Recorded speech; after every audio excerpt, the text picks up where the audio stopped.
Si on vous demande une marque qui travaille dans le secteur financier, vous pouvez répondre Mitsubishi. Pareil pour une marque qui travaille dans le secteur immobilier, Mitsubishi. Dans le commerce, Mitsubishi. Dans les ressources, Mitsubishi. Aéronautique, Mitsubishi. Industriel, Mitsubishi. Énergétique, Mitsubishi. Automobile. Vous pouvez aussi répondre Mitsubishi, mais là, c'est un secteur qui nous intéresse un peu plus. Cependant, quand on croise un véhicule sous la marque de Mitsubishi, c'est souvent un gros SUV ennuyant sans âme ou bien une sorte de véhicule électrique hybride, on ne sait pas trop, faut voir leur gamme actuelle, ça fait pas rêver. Entre les SUV et citadines sans grandes ambitions, notamment la Mitsubishi Colt qui ressemble beaucoup à une autre voiture que l'on connaît bien, c'est un peu difficile d'aimer la marque. Certes, la fiabilité de Mitsubishi est une des meilleures au monde, mais bon, si on veut en faire autant, on peut regarder d'autres marques comme Toyota qui elle a toujours proposé dans sa gamme quelque chose de pétillant, des modèles qui nous font vivre des émotions. On peut s'y attendre car Mitsubishi est ce qu'on appelle un keiretsu, quel que soit le secteur de la filiale, elles ont toutes un objectif principal, faire de l'argent. Mitsubishi ne fait donc pas des voitures par passion, mais par intérêt. Et pourtant...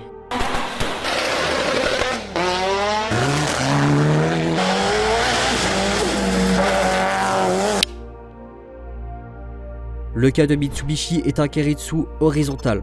Toutes les entreprises sont indépendantes et s'appuient sur une banque centrale, rendant les investissements beaucoup moins risqués pour la marque qui souhaite en faire. Et on sait à quel point le domaine automobile est risqué, encore plus quand on parle d'aller titiller les plus grands en sport auto.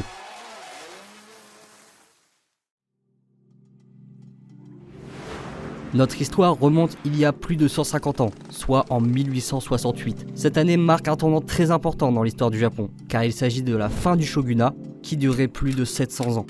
Pouvoir très centralisé par le shogun, il assurait la paix au sein du pays, surtout durant les 3 derniers siècles. Cependant, ce pouvoir centralisé par le shogun, les daimyo et samouraïs rendaient les classes inférieures assez pauvres, avec peu de possibilités de changer de statut. La fin de cette ère en marque une nouvelle, celle de Meiji, et elle aura pour conséquence l'ouverture du pays qui était très fermé à la base. Yataro Iwasaki, ancien samouraï, a beaucoup de contacts avec le gouvernement, ce qui lui permet d'obtenir des navires de l'ancien domaine de Tosa.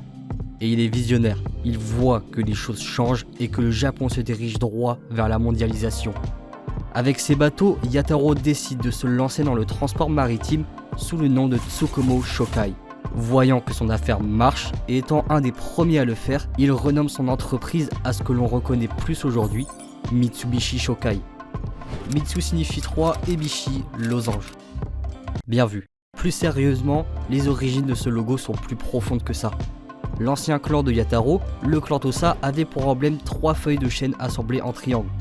La famille Iwasaki avait pour emblème, elle, 3 losanges empilés. La fusion des deux nous donne cet emblème qui n'a presque pas changé depuis sa création.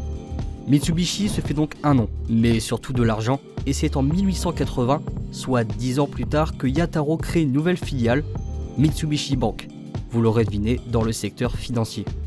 Entre 1880 et 1893, Mitsubishi entrera aussi dans le domaine industriel, minier ainsi que commercial. Il faut voir Mitsubishi à cette époque comme si vous aviez un boulevard de secteur où il n'y a absolument aucune concurrence et qu'avec seulement un peu d'argent, vous devenez le leader de la catégorie très rapidement. Et avec une banque centrale qui fut et qui est encore de nos jours la plus importante et puissante du Japon, c'est pas étonnant de voir Mitsubishi évoluer à une vitesse phénoménale.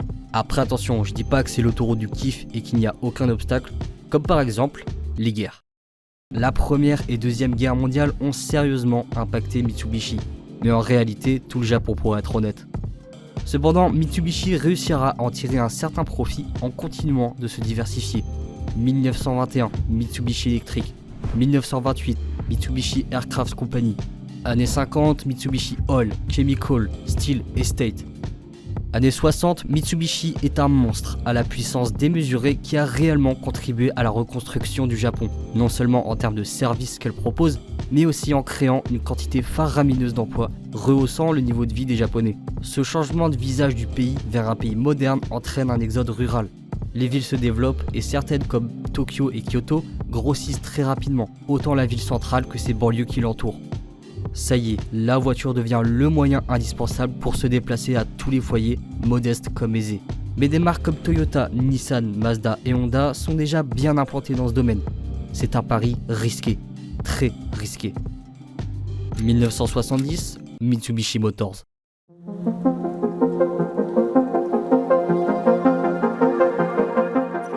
Durant mes recherches, je me suis rendu compte que Mitsubishi n'a pas réellement commencé à produire des voitures lors de la création de Mitsubishi Motors. Ça me paraissait aussi étrange que leur première voiture à être commercialisée le soit dès 3 ans après la création de leur nouvelle filiale. Surtout que c'est plutôt une bonne voiture. En effet, Mitsubishi produit des voitures depuis le début du XXe siècle, mais plus axées dans les utilitaires et militaires. Ils ont aussi commencé à créer des voitures de type berline et Kei-Car, très demandées depuis les années 50. Il faut plutôt voir la création de Mitsubishi Motors comme une uniformisation de tous les modèles car, sans vous mentir, avant c'était n'importe quoi. Des fois, des véhicules sont badgés Mitsubishi, un autre Colt. Dans d'autres pays, c'est les mêmes modèles sous une autre marque comme Chrysler pour l'effet marketing, ou en fonction des années, les blasons changent sur les mêmes modèles. Enfin bref, c'est le bordel et le besoin de créer une réelle identité amènera à la création de Mitsubishi Motors. 3 ans après, la première vraie Mitsubishi est disponible en 1973. 1973, crise pétrolière. Aïe. Sauf que c'est pas un problème. Au contraire, leur première voiture était en réalité assez économique, fiable, avec un design simple et moderne, la rendant donc très intéressante aux yeux de tout le monde. Cette voiture, c'est la Lancer. Commercialisée en 2 portes, 4 portes et coupée, Mitsubishi se rend compte que décliner plusieurs versions sur un même modèle permet d'agrandir la clientèle. Mais ils ont une autre idée en tête, participer à la folle catégorie qui est le rallye. La Lancer va donc connaître une nouvelle version, la Lancer 1600 GSR. Son objectif, participer en rallye et prouver que la fiabilité Mitsubishi est indestructible. Et au passage, ça peut offrir un modèle sportif pour les passionnés. Y arriveront-ils? Oui. 73, lancement de la 1600 GSR. 74, victoire de la Lancer au Rallye Safari au Kenya.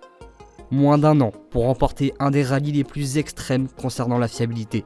Et ce, sans grande expérience dans le sport auto. Ça promet. Sauf que la 1600 GSR ne se limitera pas qu'à cette victoire, car 2 ans plus tard, elle remportera le même rallye en 76. Et 77, encore une victoire, mais en Australie cette fois-ci. Les années 80 arrivent, c'est alors qu'une nouvelle version de la Lancer est créée, la Lancer X. Bien que très importante pour Mitsubishi, cette voiture sera relativement classique par rapport à d'autres. C'est un peu le même schéma que la première Lancer. Plusieurs versions dont une sportive, la Lancer X2000 Turbo. Pareil, elle sera engagée en rallye, mais pas n'importe lequel, car il s'agit du groupe B. Et cette Lancer est vachement bien foutue, avec une puissance pouvant atteindre 280 chevaux au début de la catégorie, ce qui est énorme pour l'époque. De plus, la voiture est une vraie Mitsubishi, la fiabilité étant au rendez-vous, et ce, en ayant implanté un turbo aussi très nouveau. Et d'après vous, que se passera-t-il?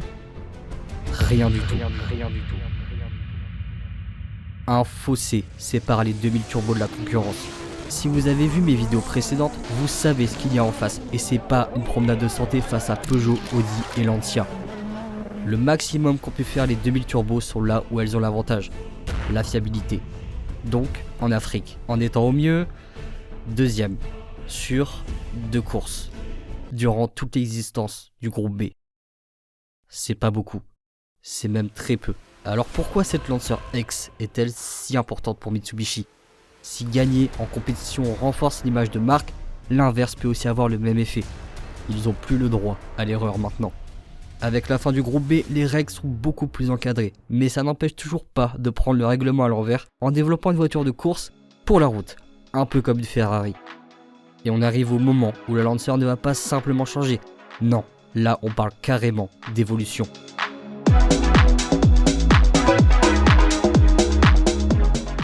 En 1992, la Lancer va connaître ce pourquoi on la connaît, la Lancer Evolution. La gamme n'est plus la même qu'avant, avec cette appellation c'est carrément un modèle différent de celui de base car les Lancer classiques allaient jusqu'à 135 chevaux. Niveau 1, 250, 2 fois plus. Dès son annonce, passionnés, médias et public l'apprécient de par ses caractéristiques comme son design, et Mitsubishi perd pas de temps. Un petit conseil pour espérer gagner en rallye, 4 roues motrices, plus turbo, plus légèreté. Mauvais souvenir le groupe B. L'Evo 1 est directement engagé l'année qui suit et commence déjà à se hisser dans des podiums. Mais Mitsubishi veut gagner. Évolution. L'Evo 2 sort en 94 avec des améliorations au niveau du châssis et des suspensions. Elles permettront une première victoire pour Mitsubishi au rallye d'Indonésie. Cette victoire face à Subaru et Toyota commence à enterrer les doutes concernant l'engagement et le projet fou de Mitsubishi. Évolution. 95, l'Evo 3 arrive au milieu de la saison et remportera une victoire au rallye de Suède. La nouvelle saison commence avec un nouveau pilote principal, Tommi Mäkinen.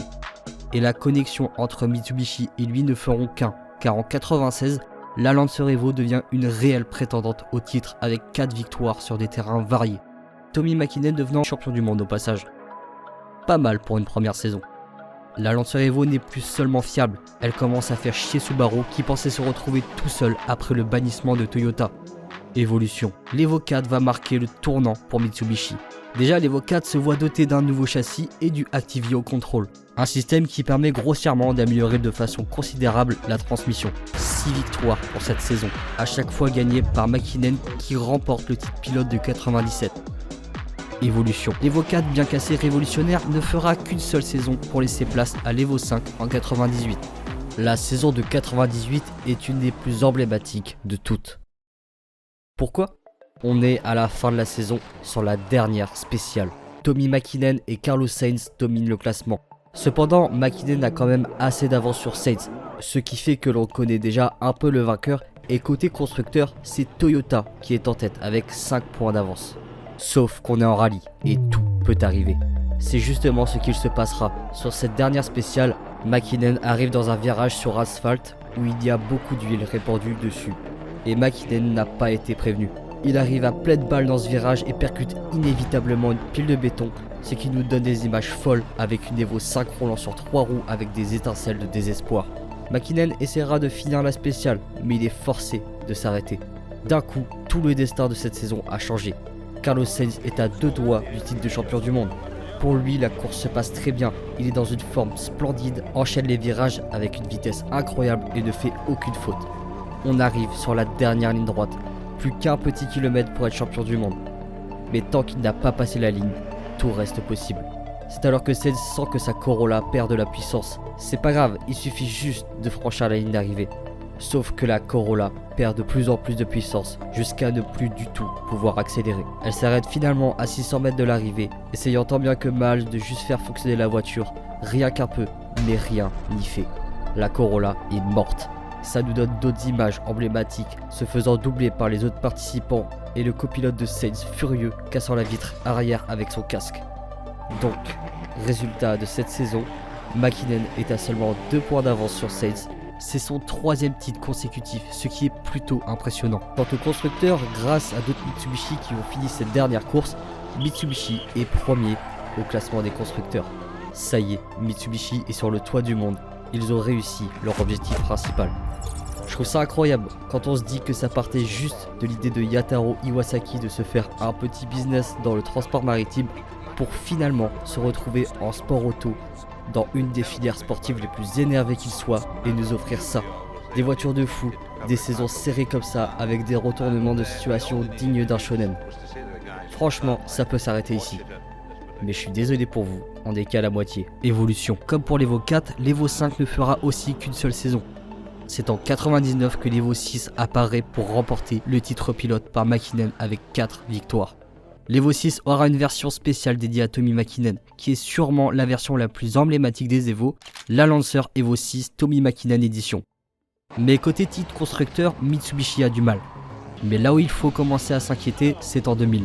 Certes, Mäkinen sauve l'honneur, mais Mitsubishi n'a pas réellement amélioré l'Evo 6 d'une année à l'autre. Et le problème, c'est qu'un nouveau concurrent est rentré en jeu, Peugeot, bien déterminé à nous refaire une 205 T16 Groupe B. Évolution. Nouveau châssis, introduction d'un nouveau différentiel beaucoup trop bien foutu et amélioration du système Activio Control. L'Evo 7 a tout pour gagner la prochaine saison, mais il y a quelques détails dont je dois vous faire part.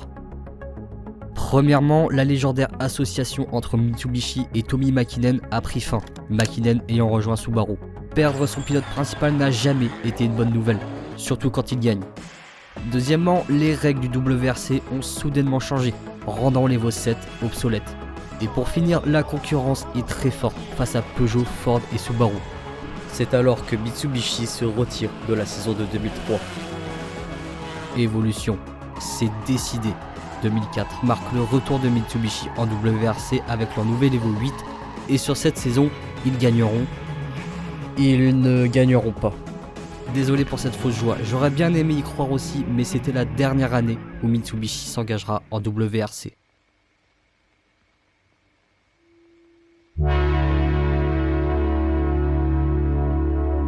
Comme on dit, toute bonne chose a une fin, et cela semble être la fin pour la légendaire lignée des Lancer Evo.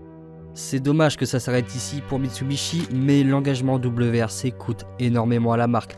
Si les efforts ne sont pas payés, Mitsubishi ne voit aucun intérêt à continuer ce projet.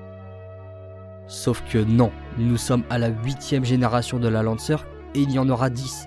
Pourquoi alors ? Pourquoi continuer à développer une voiture de rallye si on ne gagne plus en rallye ? Enfin, même pourquoi continuer à développer une voiture de rallye si on ne fait plus de rallye tout court ? Mais parce qu'elle se vend, bordel. Les gens s'arrachent toutes les Evo. Pourquoi ? Mais pourquoi vous me demandez ? Mais parce qu'en fait, il n'y a pas que le WRC dans la vie. Et il se trouve que les Lancer Evo dominent le PWRC. C'est le WRC mais sans l'engagement des équipes officielles et avec des modifications limitées sur des voitures de série. Les Lancer Evo sont exactement le type de voiture pour ce genre de compétition car elles sont faites pour le rallye. Laissez-moi vous expliquer, en WRC, Peugeot écrase tout le monde avec leur 206, mais d'origine, la plus puissante des 206 est la 206 RC, avec 180 chevaux en traction. Attendez 2 secondes, que je retrouve ça... Ah, voilà. Car les Lancer classiques allaient jusqu'à 135 chevaux. L'Evo 1, 250. 2 fois plus. Et l'Evo 1 est logiquement la moins performante de toutes. Je vous laisse pas imaginer pour les Evo des générations suivantes. C'est ici que les Lancer Evo prennent tout leur sens. Si vous voulez vous engager en PWRC, qui je rappelle est la catégorie juste en dessous du WRC, où ce genre de bagnole roule, vous avez juste à acheter le Lancer Evo. Sans modification, elles sont déjà hyper sophistiquées et performantes, la rendant accessible à tous. L'exploit de Mitsubishi, c'est qu'ils ont rendu le sport automobile accessible. Avec des guillemets. J'exagère peut-être un peu. Je vais nous laisser une petite seconde de pause, histoire de souffler un peu. Production World Rally Championship. Il n'y a pas beaucoup de voitures sportives fiables. Il n'y a pas non plus de voitures sportives en transmission intégrale. Il y a encore moins de voitures qui sont faites pour le rallye. Tout ça en étant à un prix abordable. C'est simple, il n'y en a que 2. La Subaru Impreza WRX et les Lancer Evolution. Sauf que les Lancer, elles sont fiables. C'est simple, les Lancer Evo ont anéanti tout espoir de victoire pour la concurrence. Certaines voitures ont dominé leur catégorie comme par exemple la Lancia Delta intégrale, l'Alpine A110 ou encore la Ford GT40, mais pas à ce point-là. Entre 1995 et 2012, soit sur 18 ans, Mitsubishi a remporté 10 titres de champion du monde en PWRC, avec une domination sur tous les classements. C'est aujourd'hui la marque qui a le plus de titres dans cette catégorie. Je parle même pas des catégories en dessous, mais les Lancer Evo sont réellement partout dans toutes les compétitions de rallye, à tout niveau confondu. Et s'ils en ont pas plus, c'est parce que le PWRC s'est arrêté en 2012.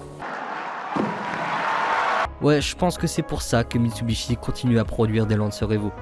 Mais ça s'arrête pas qu'au domaine auto, on les voit au cinéma avec Fast and Furious comme voiture du personnage principal dans 2 des films les plus connus de la saga, dans des animés comme Initial D, dans des jeux avec les incontournables Need for Speed et plus surprenant GTA, et pas n'importe laquelle car il s'agit de la Kuruma, la seule voiture sportive qui puisse être blindée.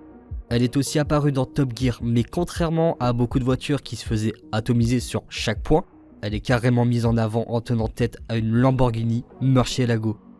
Quand Jeremy Clarkson vous vend une voiture comme ça, sur l'émission la plus regardée au monde à ce moment-là, bah vous avez tout gagné. Et j'en étais où déjà ? Ah oui, Evolution. L'Evo 9 sera commercialisé entre 2005 et 2007. Ce sera l'Evo qui gagnera le plus de titres PWRC de 2006 à 2010. Et on arrive à la fin, à la dernière évolution de la Lancer. La Lancer Evo 10 change complètement. J'entends par là que d'une Evo à une autre, c'est surtout des améliorations qui étaient effectuées. Le cas de l'Evo 10 est particulier car elle change complètement de design, mais le plus gros reste à l'intérieur, avec un nouveau moteur, un nouveau système pour améliorer la motricité ainsi qu'une boîte automatique à double embrayage, encore jamais vue sur les générations d'avant. C'est aussi la plus lourde des Lancer Evo, mais aussi la plus aboutie. Preuve en est car ce sera l'Evo qui restera le plus longtemps commercialisé de 2007 à 2016. Et après 2016, plus rien. Jusqu'à ce jour, Mitsubishi n'a pas refait de modèle sportif dans sa gamme, étant majoritairement composé de SUV, 4x4 et utilitaires. La boucle est bouclée, Mitsubishi est retourné à son activité originale. La Lancer classique était toujours disponible en tant que berline conviviale, fiable, bref, tout ce que doit faire une berline. Quand on y pense, la Lancer est là depuis plus de 50 ans. C'est le modèle phare de Mitsubishi, mais malheureusement, la Lancer s'est aussi vue arrêter en 2024, avec un total de 6 millions d'exemplaires vendus. Finalement, c'est peut-être pour le mieux si la dernière Evo s'arrête ici. On aurait pu s'en douter car Mitsubishi avait sorti la dernière version de la Lancer Evo 10, la Mitsubishi Lancer Final Edition. Maintenant, c'est à vous que je pose la question. Est-ce que s'arrêter sur la meilleure version de la Lancer était une bonne idée ou bien essayer de continuer cette lignée légendaire des Evo aurait pu valoir le coup? Je vous laisse gamberger. De la première à la dernière Evo, Mitsubishi avait vraiment un autre visage. Les Lancer Evo étaient probablement les voitures de série les plus performantes de leur catégorie, avec une des meilleures transmissions intégrales jamais conçues. Elles ont énormément contribué à l'image de marque tout en apportant des technologies folles sur les modèles classiques comme les 4x4 et SUV. Cette période pour Mitsubishi depuis leurs premiers engagements en rallye était radieuse. On peut un peu voir ça comme un humain. Au début, il est petit, il essaye des choses, ensuite il grandit, a la rage de se surpasser et de ne pas avoir peur du nouveau et du risque, pour finalement commencer à vieillir et se calmer gentiment. Mais qui sait, il pourrait peut-être nous prouver le contraire dans les années à venir. Cette lignée légendaire qui a marqué le rallye, le cinéma, le JDM, les jeux vidéo s'arrête sur une image positive qui restera probablement inchangée. Cette voiture est une icône automobile, car chaque Evo apportait quelque chose de nouveau, chaque Evo est emblématique, chaque Evo est une anomalie de Mitsubishi.